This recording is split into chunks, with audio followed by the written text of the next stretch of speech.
Ministro, qual a avaliação que faz da cobiça do mundo em relação à Amazônia? É quase redundante. E a permissividade do governo brasileiro na entrega disfarçada de proteção ambiental desse nosso patrimônio. É quase tudo o que o senhor falou, basta mais 2 ou 3 pinceladas. Rubens, até surpreendentemente, um colunista da revista Veja noticiou que 34 países, os Estados Unidos, a União Europeia, o Canadá, mas o Japão, ainda relacionou a Coreia do Sul, fizeram uma ofensiva sobre o governo brasileiro por conta da viagem do presidente Lula à China, e que essa pressão estaria relacionada exatamente com a possibilidade dos acordos do governo brasileiro com a China envolverem a área de minério na Amazônia.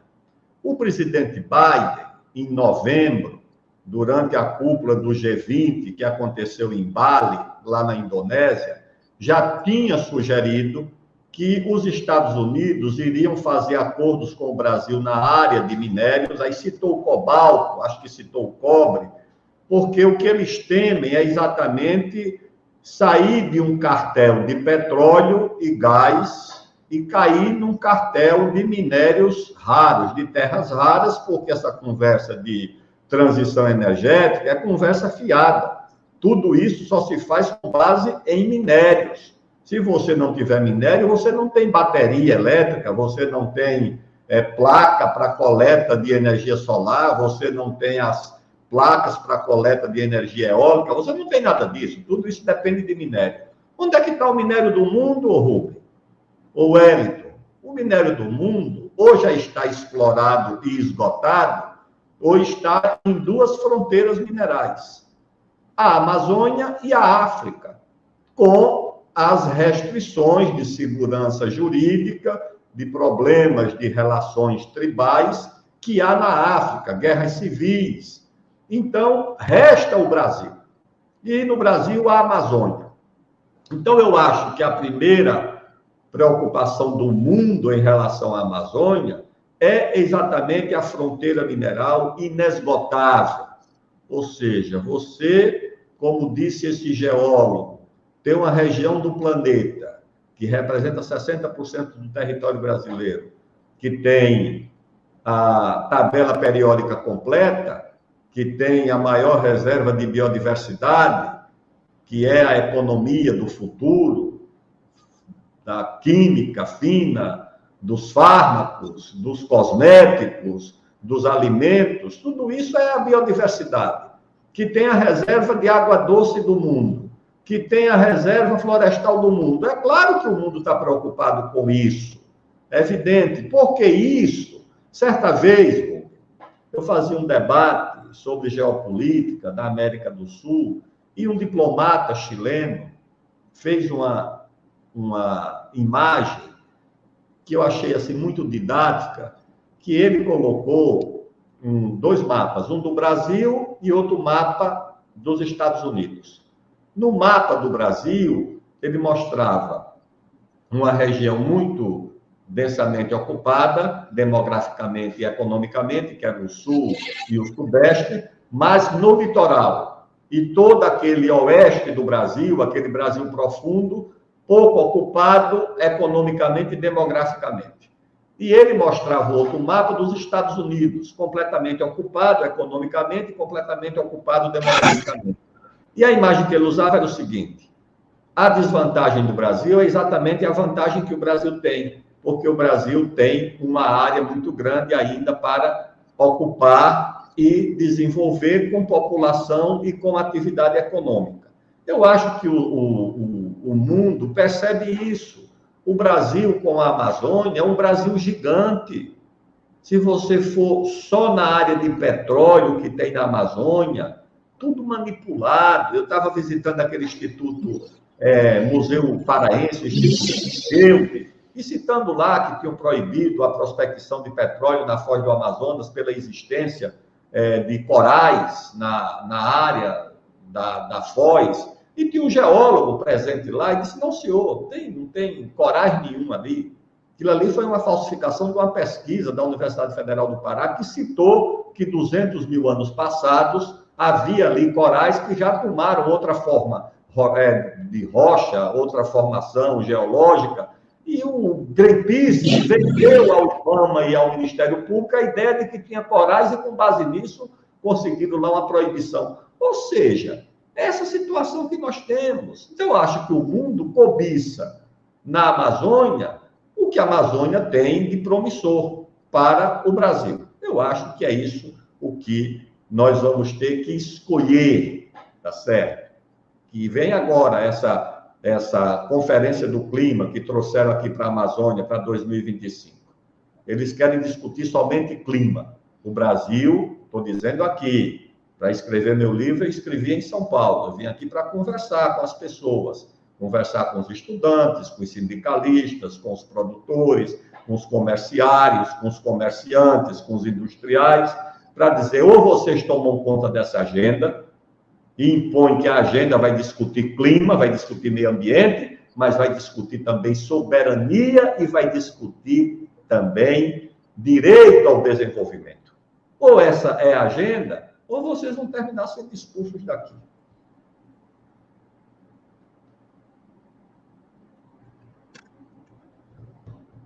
Acho que mais do que respondido tudo isso, e agora eu também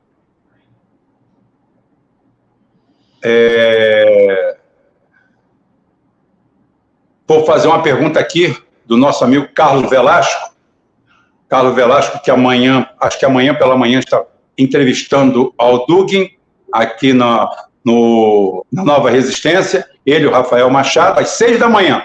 A maioria vai ver no replay, né? Mas tudo bem.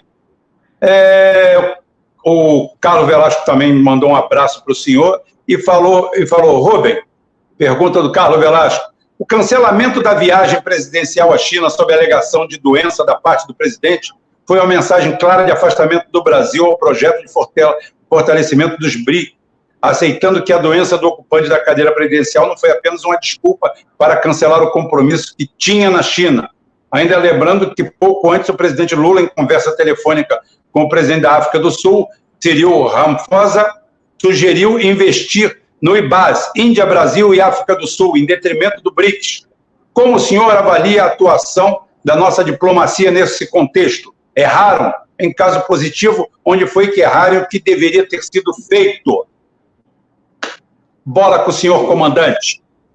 Eu acho que o Brasil, na verdade, vive um momento de desorientação na sua área diplomática. O Brasil tem uma trajetória que vem desde o nosso patriarca, José Bonifácio, da independência do Brasil. Nós ficamos independentes como a monarquia, mas isso não impediu que o primeiro país a nos reconhecer fosse os Estados Unidos, que o Dom Pedro II fosse o primeiro chefe de Estado a visitar os Estados Unidos, que a primeira viagem de um secretário de Estado americano não foi a um vizinho, não foi ao México, não foi ao Canadá, nem foi à Europa. Primeira vez que o secretário de Estado americano saiu dos Estados Unidos foi para visitar o Brasil, foi para vir ao Rio de Janeiro. Então, o Brasil conseguiu se equilibrar entre a Europa monárquica, onde o imperador tinha laços de família, porque as principais casas reais da Europa tinham vínculos com o Dom Pedro II, e, ao mesmo tempo, manteve boas relações com os Estados Unidos. O Rio Branco manteve isso, fez uma transição, inclusive, para poder resolver problemas de fronteiras do Brasil. Depois, nós tivemos em 30 um momento sublime da diplomacia brasileira, quando o Getúlio conseguiu arrancar a industrialização do Brasil de um fundo americano. O americano nunca ajudou a industrializar ninguém, ajudou o Brasil, com 100 milhões de dólares a fundo perdido, que nós criamos Volta Redonda. Em troca, naturalmente, eles tiveram a principal, a mais movimentada base aérea da Segunda Guerra, que foi a de Natal. Tiveram a borracha, sem a qual não teria guerra, porque a borracha era decisiva para a guerra. não tem navio de guerra sem borracha, não tem avião, não tem tanque de guerra, não tem nada disso. Então, o Brasil garantiu isso, mas o Getúlio soube tirar o melhor proveito da diplomacia de defesa num nível mais elevado. O Juscelino, mesmo Jânio Quadros, teve ali também lampejos de diplomacia independente com o Afonso Arinos de Melo Franco. Depois, o João Goulart manteve essa orientação. Os governos militares, principalmente a partir do Médici, com o Geisel e o próprio Figueiredo, também o discurso do Figueiredo na ONU, é um discurso antológico sobre a relação com o mundo bipolar. Então, eu acho que isso veio sendo mantido, mas agora, diante da pressão dos Estados Unidos e da Europa, eu acho que a polarização no Brasil inclinou os europeus e os americanos a escolher um lado.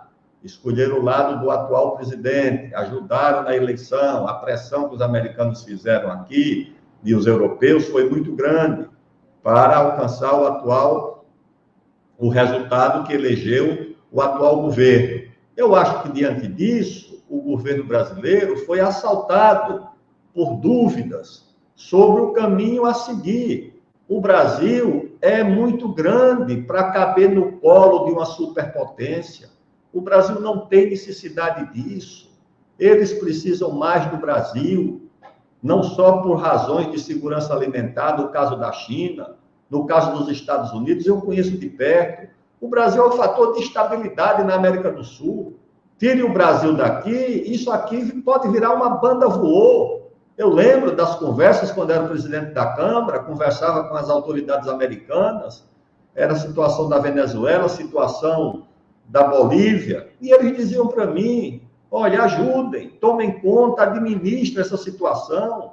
Nós já temos problemas grandes no Oriente Médio, lá no Afeganistão, sei lá para onde. E o Brasil ajudava a administrar essa situação de acordo com seus interesses também. Tá certo? Pacificava, mas pacificava de acordo com os interesses do Brasil. Eu acho que o Brasil foi tomado de dúvidas. Não creio que o cancelamento da viagem tenha sido principalmente por essa razão, porque a viagem já estava preparada, os acordos já tinham sido anunciados. Eu não creio que a essa altura, dos 20 acordos que tinham sido preparados, o governo vá recusar, vá desmontar. Uma parte da delegação já estava lá, inclusive. Então, eu acho que o problema é muito mais uma diplomacia desorientada, desnorteada. Por quê? Porque botaram na cabeça essa coisa do lugar no Conselho de Segurança da ONU, ou a candidatura do presidente Lula a um prêmio Nobel da Paz. Isso só nos desorienta. O que é que nós vamos fazer no Conselho de Segurança da ONU sem o poder nuclear? Vamos ser o quê? Uma presença decorativa?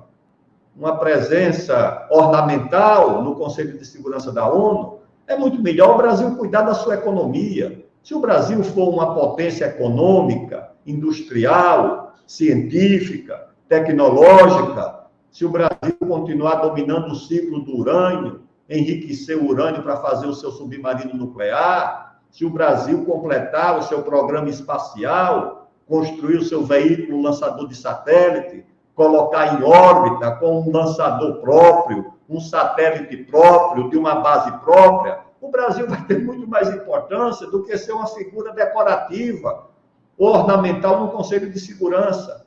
Essa é a questão. Primeiro, então isso aí já está dado. Ninguém pode nos impedir de completar o nosso programa espacial. Ninguém pode nos impedir, porque nós já temos o domínio do ciclo completo do urânio. Nós temos urânio, nós enriquecemos urânio, nós usamos urânio. Nós já fabricamos o satélite e nós podemos agora completar e dominar definitivamente a tecnologia do foguete, e fazer o nosso foguete, e lançar o nosso foguete. E, além disso, o presidente deve esquecer essa questão de Prêmio Nobel da Paz.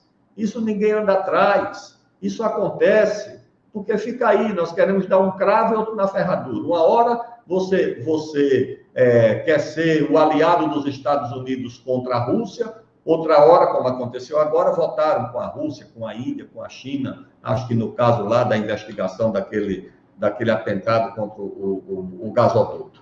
Então, eu acho que, no fundo, é mais uma diplomacia desorientada, porque acho que sente-se devedora politicamente dos gestos do Partido Democrata e dos europeus ocidentais, no caso da eleição brasileira, por um lado, e, por outro lado, naturalmente, temem, sei lá o que, uma retaliação, uma má vontade em relação à possibilidade de um prêmio Nobel da Paz, e os americanos não vão dar para o Brasil. Eu acho que não. Vão ter um candidato deles. Eu acho que o Brasil deve permanecer o seguinte: entre a China e os Estados Unidos, qual é o lado do Brasil?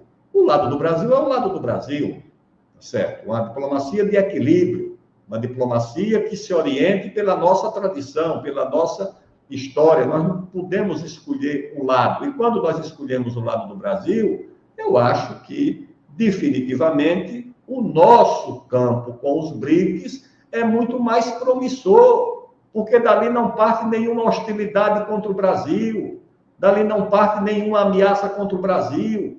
Não tem uma ONG dos BRICS atuando aqui na Amazônia, meu caro Velasco, meu caro Rubem. Eu não vejo nenhuma ONG chinesa, nenhuma ONG da Índia, nenhuma ONG da África do Sul, nenhuma ONG, quem mais? Da Rússia. Eu não vejo. Nem de Cuba, nem da Venezuela. Eu não vejo isso.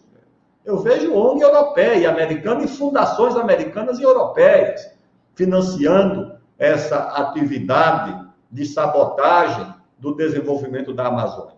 Então, é isso. Então, o Brasil tem que ter uma boa política com os BRICS. Eu acho que essa iniciativa com a Índia e com a África do Sul é um pouco para ficar fora dessa polarização entre OTAN, Estados Unidos e Europa Ocidental, de um lado, e Rússia e China, do outro, que é um pouco a posição da Índia. Na verdade, essa é mais a posição da Índia. A Índia não quer uma aliança, não quer um conflito com os BRICS, não quer aparecer como uma aliada dos americanos e dos europeus, mas também não quer aparecer como uma aliada da China e da Rússia. Convive bem com a China e com a Rússia, acho que vota, inclusive, com eles, mas quer aparecer como um pouco independente. E acho que isso deve ter atraído também o Brasil para uma posição parecida.